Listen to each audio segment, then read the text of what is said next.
Ethiopia पृथ्वी के कुछ सबसे दुर्लभ जीवों का घर।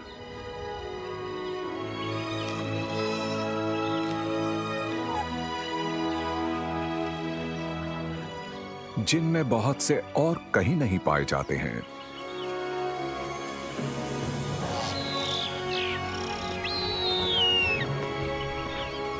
यहां के दिलकश जंगलों और ऊंचे पहाड़ों के बीच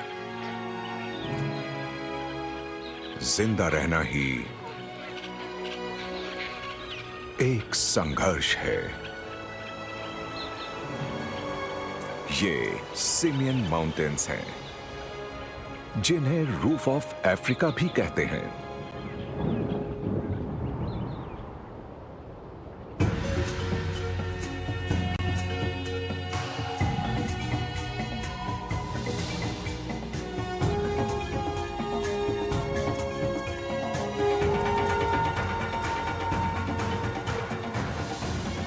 Extreme Africa. The Simien Mountains.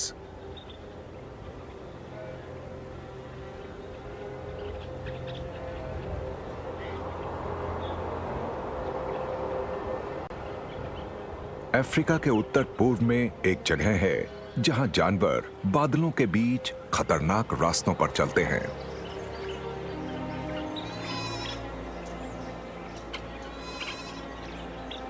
धुंध की सफेद चादर हर चीज को अपने आगोश में ले लेती है।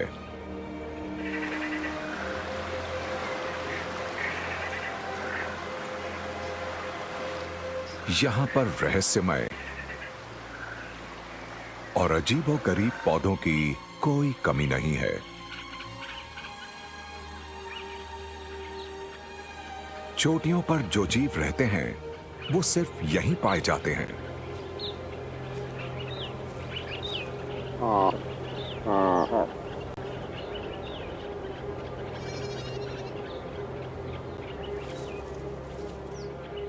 ये पहाड़ों के उस्ताद हैं, जो 1500 मीटर ऊंची चट्टानों की वजह से कई युगों से बाहर की दुनिया से कटे हुए हैं।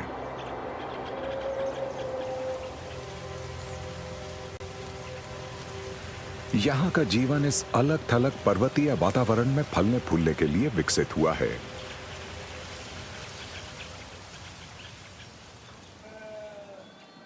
आसपास के निचले इलाकों के मुकाबले यहां दिन का औसत तापमान 20 डिग्री सेल्सियस कम होता है और रात में तापमान 0 से नीचे चला जाता है। बादल कभी भी अचानक आकर विजिबिलिटी को खत्म कर देते हैं। यहां पर पैर के फिसलने का मतलब मौत। यह ऊंचा इलाका इथियोपिया के उत्तरी कोने में है।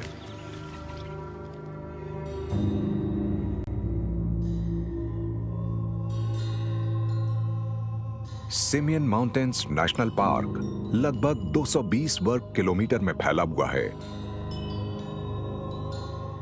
इसमें देश के कुछ सबसे शानदार भूभाग शामिल हैं। ये पहाड़ जो 4500 मीटर से भी ऊंचे हैं, 4 करोड़ साल पहले ज्वालामुखीय गतिविधि की वजह से बने थे।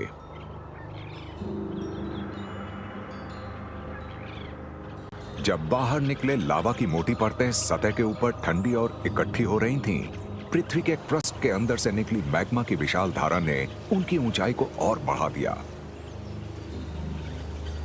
हजारों सालों के इरोजन ने उन खड़ी चट्टानों, ऊंची चोटियों और ऊंचे पठारों को तराशा जिन्हें हम आज देखते हैं।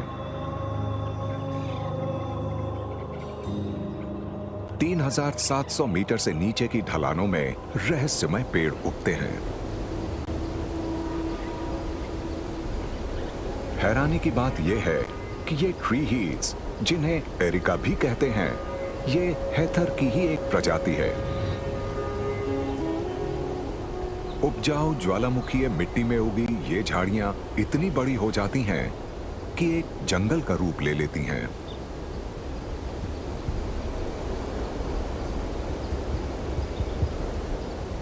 जब हवा निचले इलाके की गर्म हवा को पहाड़ पर ले जाती है तो वो कंडेंस होकर जंगल को धुंध से भर देती है। इस धुंध की नमी जीवन के लिए एक वरदान है।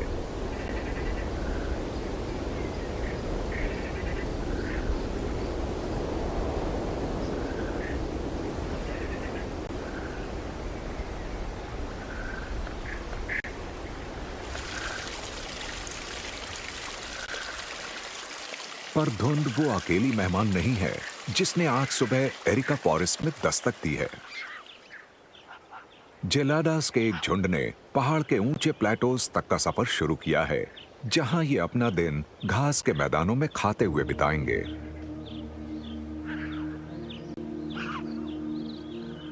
ये एक डेली ट्रिप है जिसमें ये पहाड़ के ऊपर अपने फीडिंग ग्राउंड्स तक जाकर फिर अपनी रेस्टिंग प्लेस पर वापस आते हैं।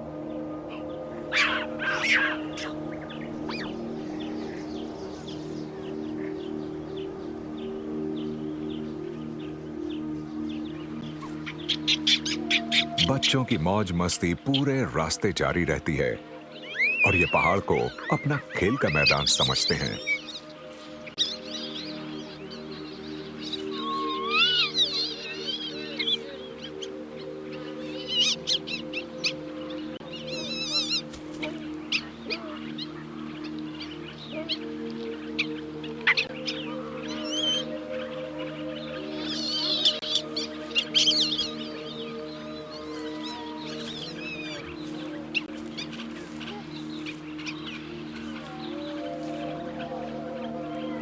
जेलाडास कभी बड़ी संख्या में पाए जाने वाले और विशेष रूप से घास खाने वाले प्राइमेट्स की आखिरी बची हुई प्रजाति है।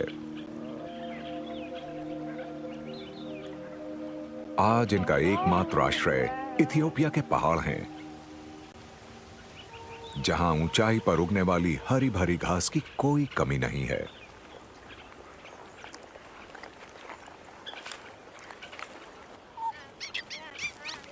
झुंड की गतिविधियों पर सामाजिक संबंधों की छाप नजर आती है।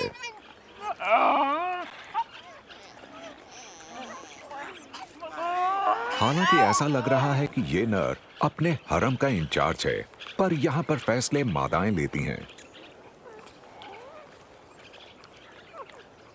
ये फैसला भी कि वो रहेगा या नहीं। अगर इसने अपने हरम को ठीक से ग्रूम नहीं किया तो वो इसकी जगह किसी दूसरे नर को चुन लेंगी।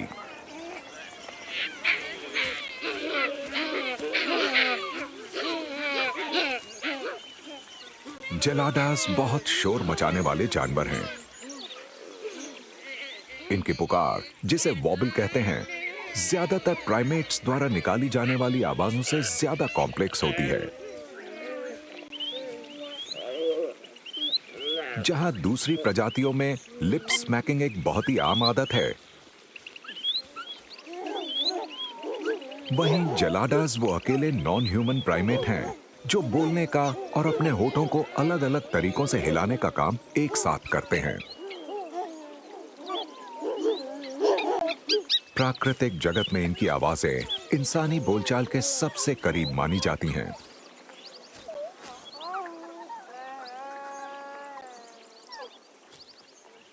बच्चों के लिए बोलने बोलने से ज्यादा मजेदार खेलना कूदना है।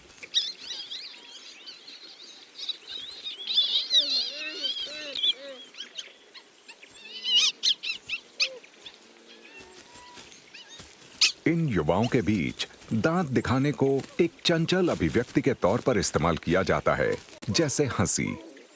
इंसानों की तरह जेलाडास वो दर्शाते हैं जिसे रैपिड फेशियल मिमिक्री कहते हैं, एक दूसरे के एक्सप्रेशंस की ऑटोमेटिक मिमिकिंग जो खेलने के दौरान सामूहिक उत्साह को दिखाती है।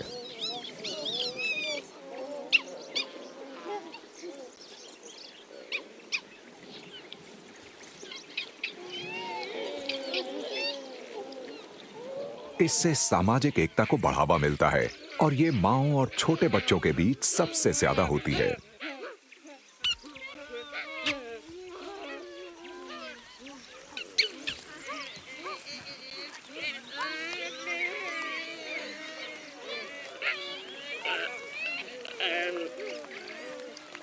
अडल्ट्स अपने काम में व्यस्त हैं, तो बच्चे अपना खेलना जारी रखते हैं। और इस तरह के पेड़ सबसे अच्छे जंगल जिम होते हैं।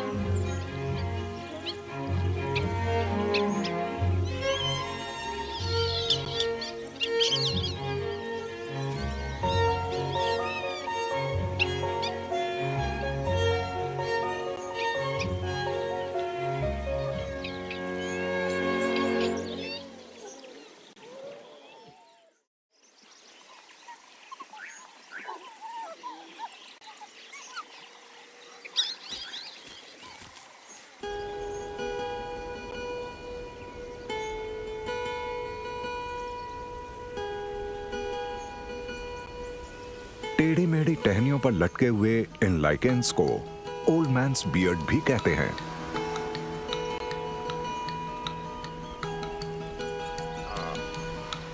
लाइकेंस बहुत अनोखे ऑर्गेनिजम्स हैं, थोड़े फंगी, थोड़े एल्गी।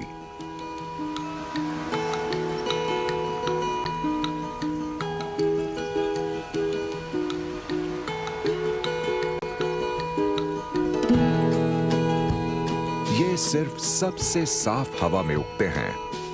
इन ऊंचाइयों पर ओल्ड मैन्स बियर्ड के ये गुच्छे इस बात का सबूत हैं कि ये वातावरण कितना शुद्ध है।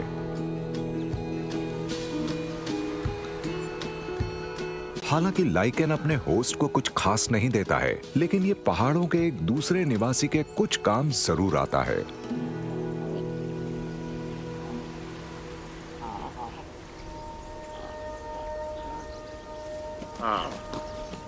चालाक थिक बिल्ड रेवेंस जमीन की कुछ चीजों को अपने फायदे के लिए इस्तेमाल करते हैं। स्कैवेंजर्स का ये जोड़ा नर्म लाइकेन को अपने घोंसले के लिए बिस्तर के रूप में इस्तेमाल करेगा, जिसे ये चट्टानों के ऊपर बनाने वाला है। ये वो सबसे बड़े पक्षी हैं जिनके पैर खास तौर पर लटकने के लिए विकसित हुए हैं। इनके 3 पंजे आगे और एक पीछे की तरफ होता है।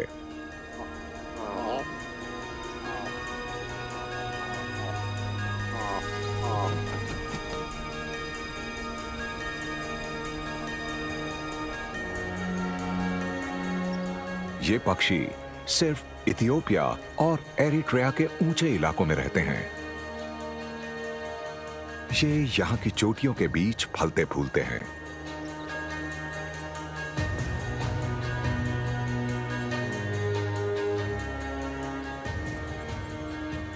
पर एक और स्कैवेंजर है जो ऊंचाई पर उड़ने के मामले में किसी भी दूसरे पक्षी से बेहतर है।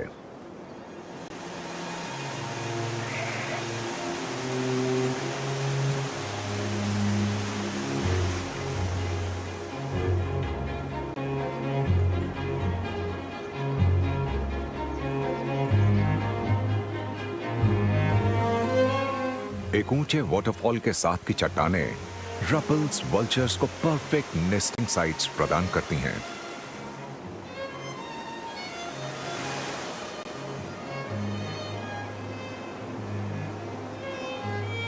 ये पक्षी, जिनको सामूहिक रूप से वेक कहा जाता है, ऐसी ब्रीडिंग कॉलोनीज बनाते हैं जिनमें आश्चर्यजनक रूप से 2000 सदस्य हो सकते हैं।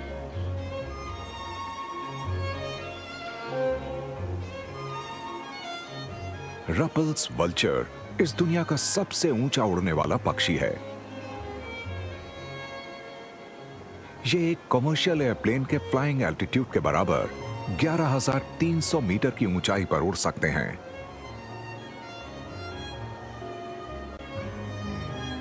इनकी पूरी बायोकेमिस्ट्री खास तौर पर इसके लिए अडेप्टेड है। इनका खास तरह का हीमोग्लोबिन इन पक्षियों को कम एयर प्रेशर में ज्यादा ऑक्सीजन को एब्जॉर्ब करने में सक्षम बनाता है, जिससे ये इतनी ऊंचाई पर भी जिंदा रहते हैं।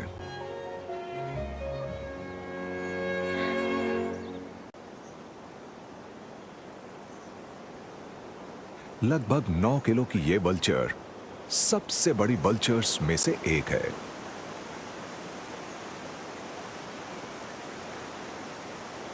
इस वजन को उठाने के लिए इनके पंखों का फैलाव एक सिरे से दूसरे सिरे तक 2.5 मीटर होता है। इनकी नजर लाजवाब होती है और ये नीचे चट्टानों पर मरे हुए जानवरों को ढूंढने के लिए तेज थर्मल विंड्स का इस्तेमाल करते हैं।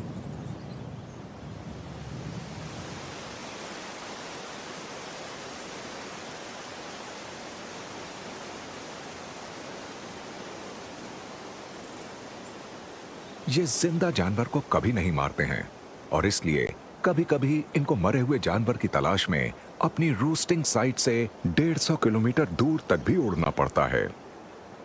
जब वो मिल जाता है तब अपनी ताकत और दादागिरी दिखाने का वक्त आता है।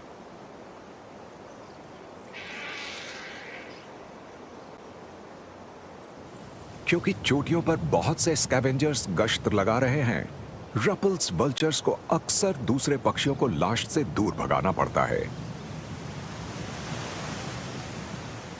और आज भी वही होने वाला है।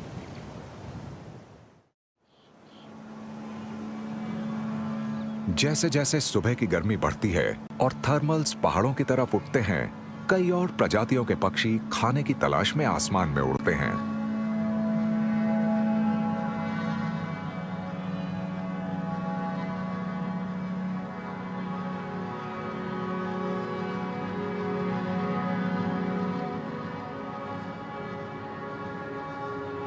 हालांकि रपल्स वल्चर्स सबसे ऊपर उड़ते हैं, लेकिन वो सबसे तेज नहीं उड़ते हैं।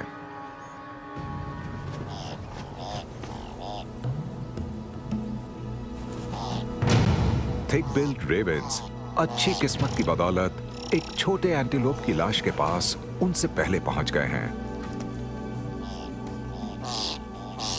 इन स्कैवेंजर्स के लिए ये एक जैकपॉट है।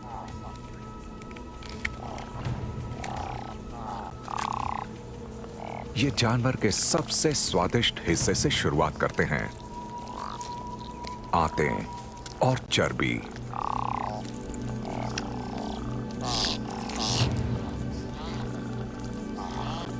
इनको जल्दी खाना होगा क्योंकि जल्द ही दूसरे स्कैवेंजर्स को भी इस मुफ्त के खाने की भनक लग जाएगी।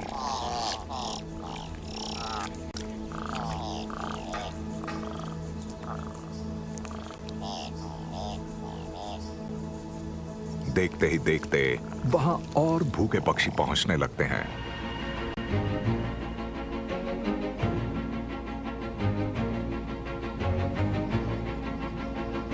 दावत के लिए सबसे पहले पहुंचने वाले बिन बुलाए मेहमानों में कुछ रपल्स वल्चर्स हैं।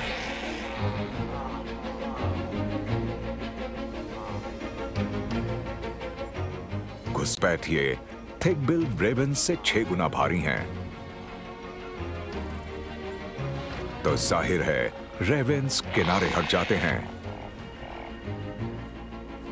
और वल्चर्स शुरू हो जाते हैं।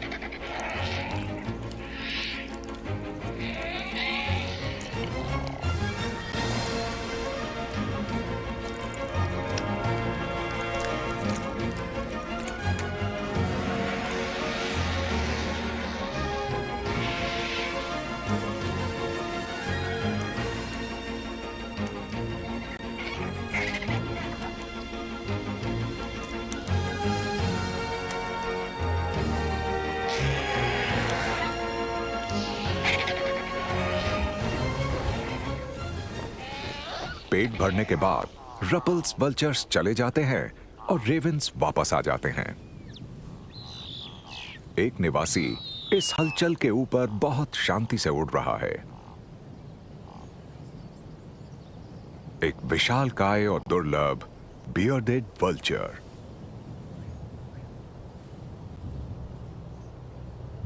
इसके पंखों का फैलाव 3 मीटर है।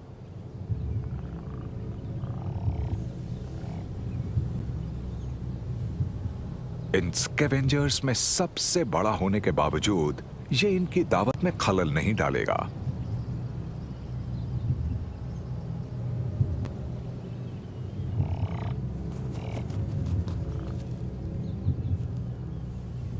इसकी दिलचस्पी मांस में नहीं है, इसे हड्डियां चाहिए, जो इसकी डाइट का लगभग 90% हिस्सा होती हैं। ये पास में बैठने की एक जगह ढूंढता है और मांस के शौकीनों के जाने का इंतजार करता है।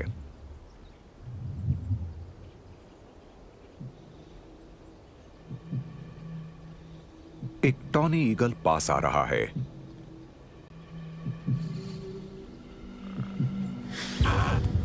उसकी झपट्टा मारकर छीनने की कोशिश नाकाम हो जाती है तो वो नीचे आ जाता है।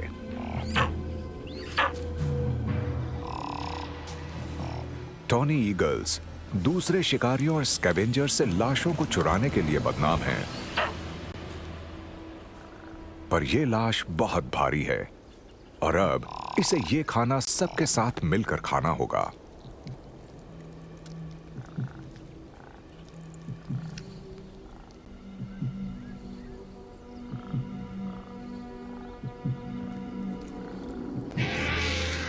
पर एक वापस आ रहे रपल्स वल्चर को इसका यहां होना बिल्कुल अच्छा नहीं लगा है।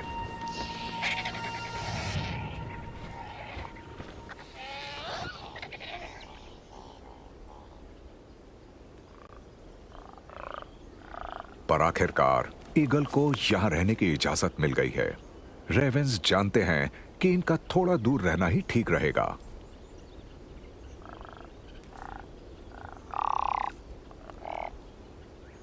इनके पास धैर्य रखने के अलावा और कोई चारा नहीं है।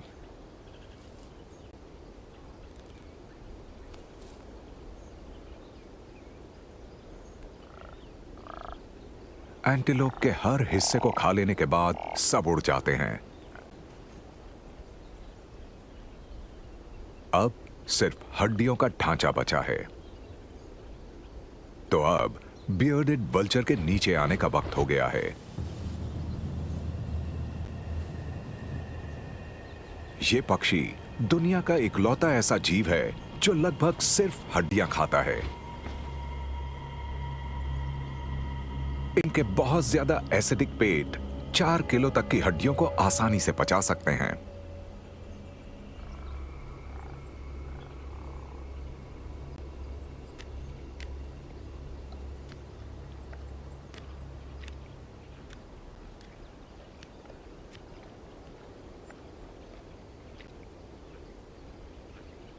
स्कैवेंजर्स के लिए आज की दोपहर अच्छी रही और इस खाने से इनके कुछ दिन निकल जाएंगे।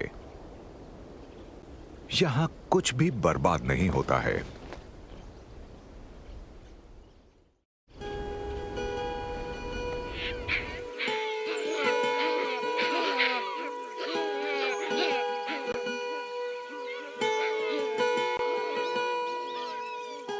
एक निचले प्लेटो पर जेलाडास के लिए खाना खाना बहुत ही फुर्सत का काम होता है।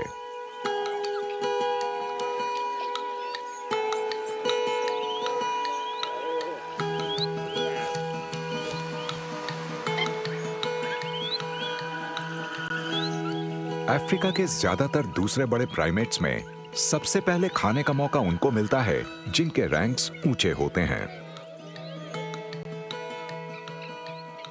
पर जेलाडास के बीच संसाधनों को लेकर खींचातानी लगभग ना के बराबर होती है।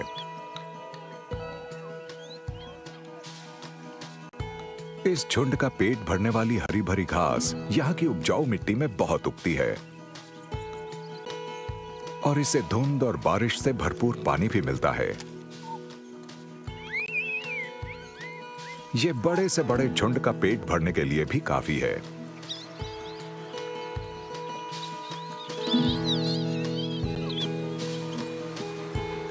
जेलाडास का खाने का तरीका कुछ अलग सा है। ये सीधे बैठकर अपने अपोजेबल थंब से नरम घास को तोड़ते हुए आगे बढ़ते रहते हैं।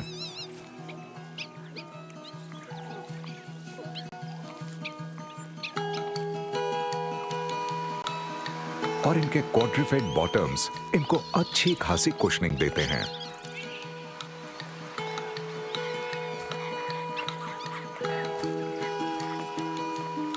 अब साल के बीच की बारिश के बाद ये घास और बीज दोनों खाते हैं।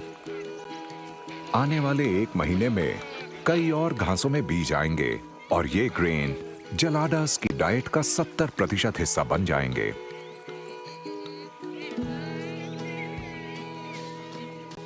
जनवरी और फरवरी के सूखे महीनों में ये जिंदा रहने के लिए राइजोम्स पर निर्भर करेंगे।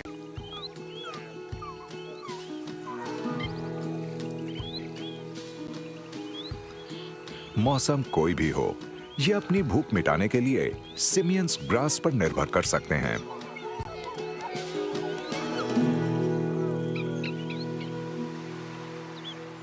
हालांकि जलाडास की पसंदीदा घास पठारों पर कालीन की तरह बिछी रहती है, कुछ ऐसी प्रजातियां हैं जो सिर्फ कुछ खास इलाकों में ही पाई जाती हैं।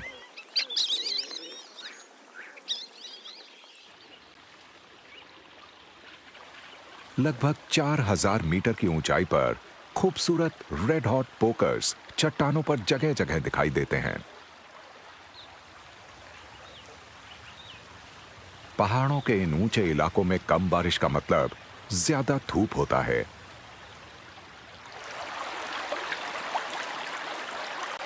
पानी छोटी खाइयों में इकट्ठा होता है और ये पौधे वहां पर बहुत अच्छे से उगते हैं।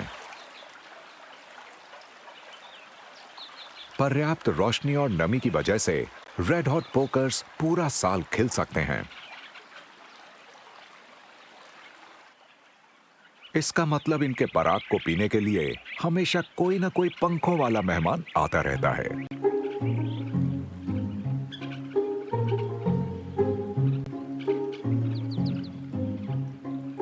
उनमें मुख्य लाभार्थी सनबर्ड्स और स्टारलिंग्स हैं।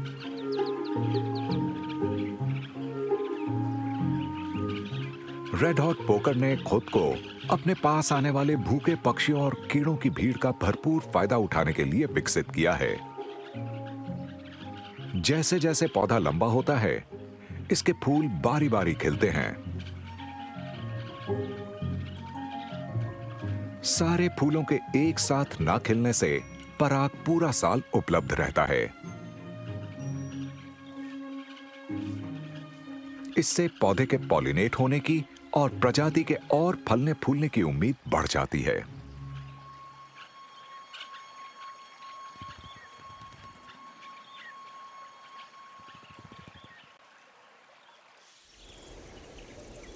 ऊपर के पठारों पर हर तरफ फैली एल्पाइन घास सिर्फ जेलाडास का खाना नहीं है। ये एक मादा एबिसिनियन ग्रास रैट का घर है। इथियोपिया और एरिट्रिया में पाई जाने वाली ये प्रजाति इन इलाकों में बड़ी संख्या में पाई जाती है।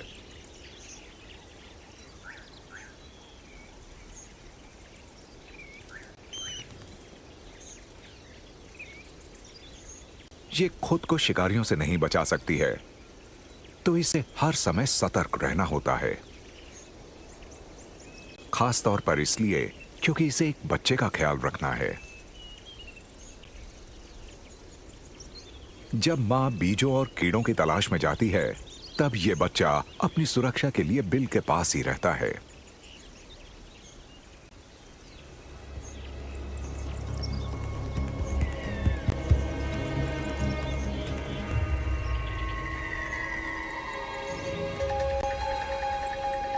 धुंध के आने का असर रैट की विजिबिलिटी पर पड़ता है और खास तौर पर मां के लिए खाना ढूंढना और खतरनाक हो जाता है।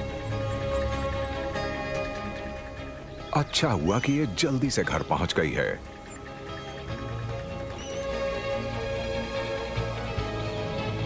ऊपर उड़ रही ऑगर बजर्ड स्वादिष्ट नाश्ता ढूंढ रही है।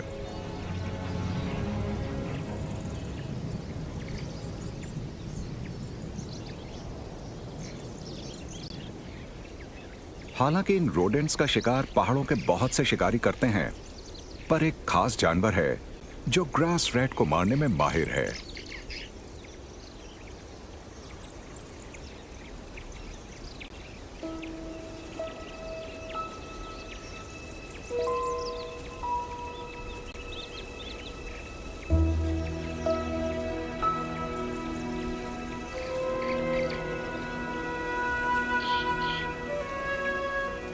सिमियन या इथियोपियन वुल्फ इथियोपिया के पहाड़ों की चोटियों पर सिर्फ 3000 मीटर से ऊपर रहता है।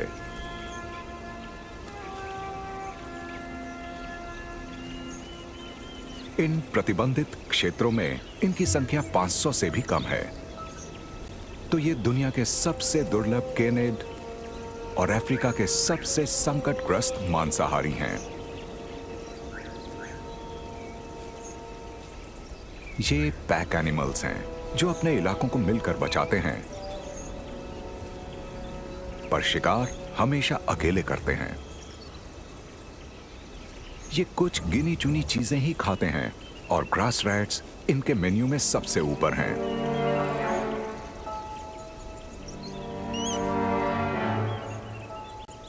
अपने लंबे स्कल की वजह से ये वुल्फ रैट के बिल के अंदर तक पहुंच सकते हैं।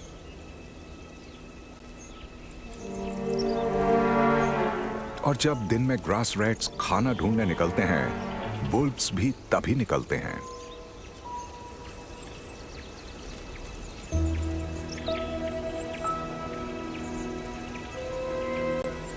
ये मादा शिकार की तलाश में है। इसके अत्यंत संवेदनशील कानों ने घास में कुछ हलचल महसूस की है। खतरे से अनजान ये मां एक बार फिर खाना ढूंढने के लिए अपने बिल से बाहर आई है।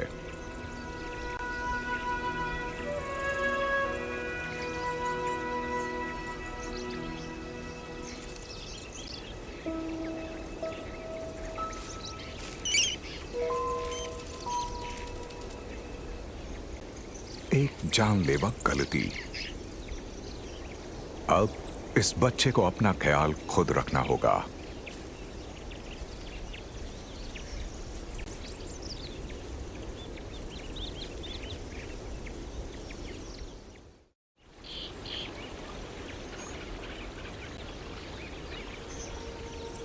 यहां पर एक बेहद विचित्र आकार का पौधा पनप रहा है। इसको जायंट लोबेलिया कहते हैं।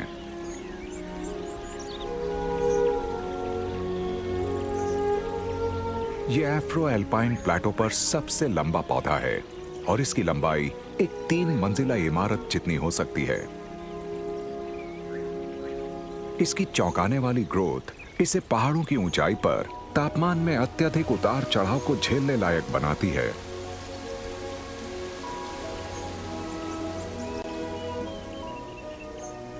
जमीन पर तापमान में परिवर्तन बहुत ज्यादा होता है।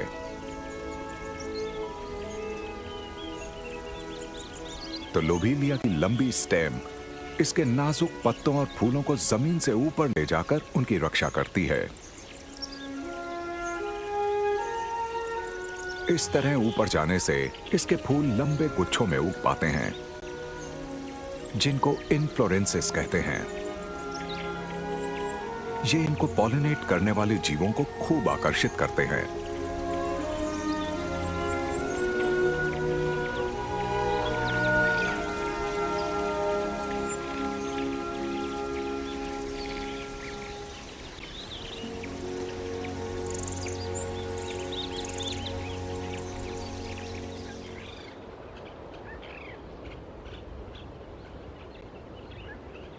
पहाड़ के सबसे ऊंचे इलाकों में भी धुंध का आना एक आम बात है।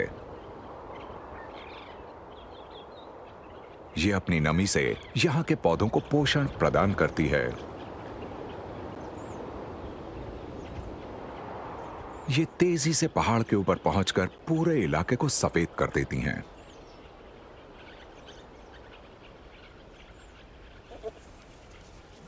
धुंध के बीच एक अजीब सी आकृति दिखाई देती है।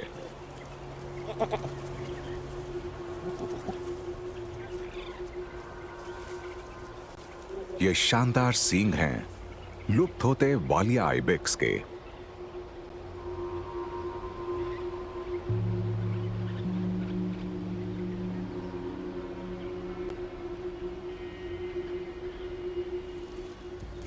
ये वाइल्ड गोट्स वास्तविक पहाड़ी निवासी हैं। इनको 4500 मीटर वाली सबसे ऊंची चोटियों पर रहना अच्छा लगता है।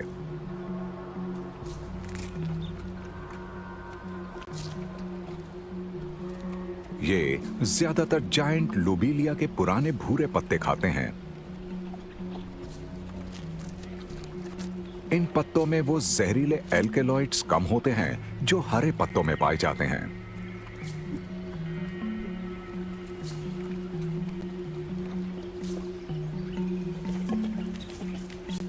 वालिया आइबेक्स इन पहाड़ों के अलावा और कहीं नहीं रहते हैं।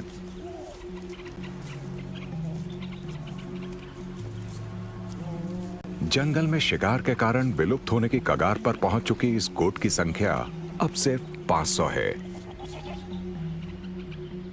सिमियन माउंटेन्स की ये खड़ी चट्टानें इनका एकमात्र ठिकाना है। यहां ये सुरक्षित हैं। यहां पर बहुत कम इंसान जाने की हिम्मत कर सकते हैं जहां ये आराम से घूमते हैं। ये अपने नुकीले किनारों वाले और अंदर की तरफ मुड़े खुरों की मदद से चट्टानों पर बहुत स्थिरता के साथ चल सकते हैं। ये डोमिनेंट मेल फीमेल्स और सबऑर्डिनेट मेल्स के एक मिले जुले झुंड का इंचार्ज है। ब्रीडिंग सीजन आने वाला है और हो सकता है इसे अपने हरम को अपने पास रखने के लिए एक दूसरे मेल के साथ लड़ना पड़े। इसके 1 मीटर लंबे सींग इसकी सीनियरिटी के सबूत हैं, जिनका हर रिंग जीवन के 1 साल को दर्शाता है।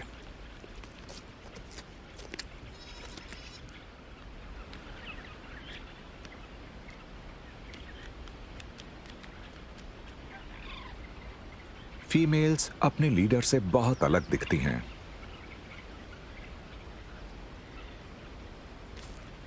इनके सींग मेल्स के मुकाबले ज्यादा पतले, छोटे और कम मुड़े हुए होते हैं।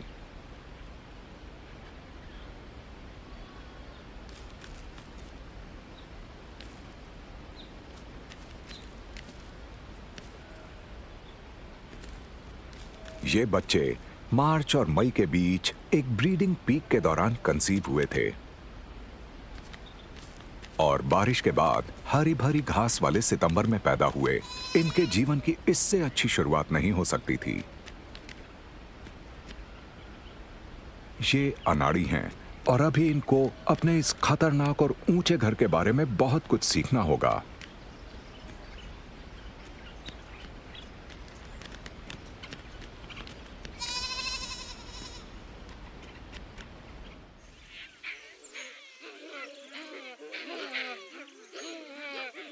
वहां सबसे निचले प्लेटो पर जेलाडास का पूरा दिन खाते हुए बीता है।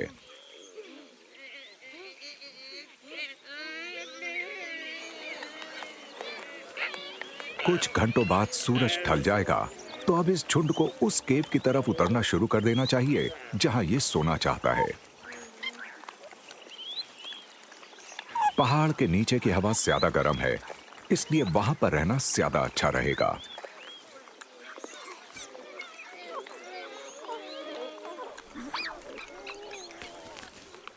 पर हमेशा की तरह शरारती बच्चे चलने को तैयार नहीं हैं। चूहे बिल्ली के इस खेल में निकलने में देर हो रही है।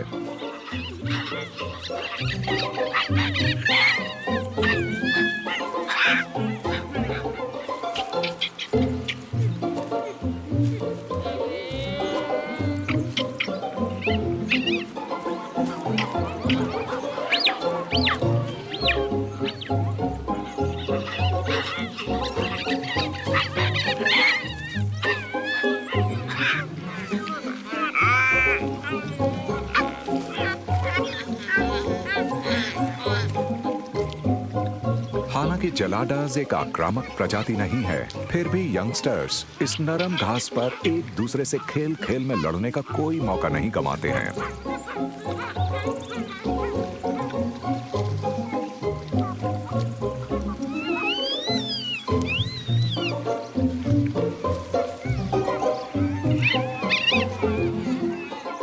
यहां तक कि झुंड का सबसे छोटा बच्चा भी इस मस्ती में शामिल होना चाहता है।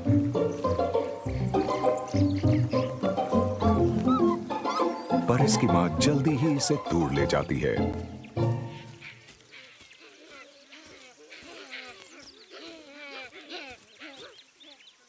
ये लगभग 1 महीने का है और अगले 11 महीनों तक पूरी तरह से अपनी माँ के दूध पर निर्भर रहेगा।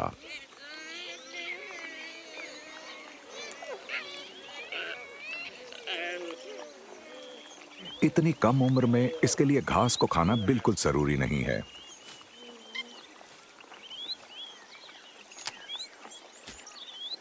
पर यह फिर भी अपनी मां की नकल करने की पूरी कोशिश करता है।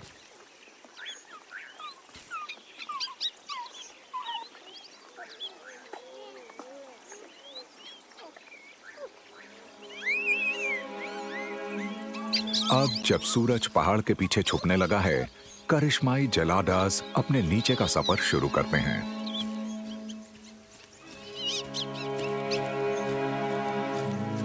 अडल्ट्स ने पेट भर के खाना खा लिया है और यंगस्टर्स ने जी भर के मौज मस्ती कर ली है।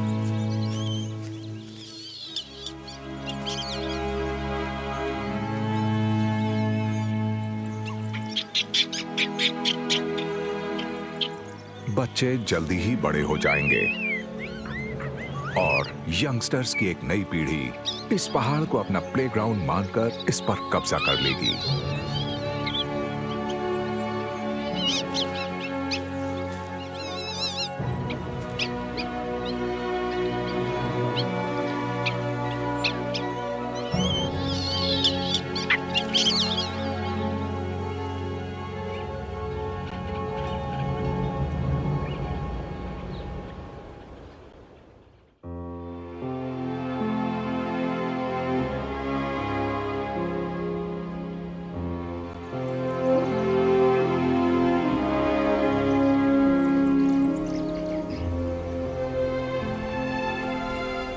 सिर चकराने वाली ऊंचाइयों और खड़ी ढलानों वाले इस इलाके में जीवन एक नाजुक डोर से बंधा है।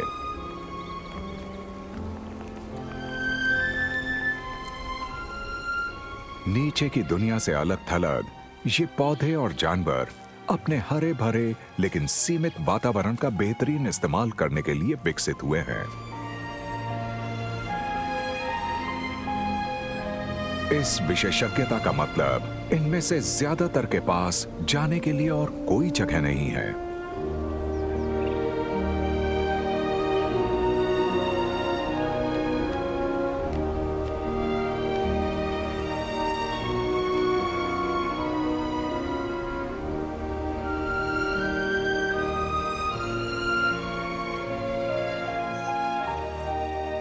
सिमियन माउंटेन्स नेशनल पार्क इन जानवरों के लिए उम्मीद की एक किरण है।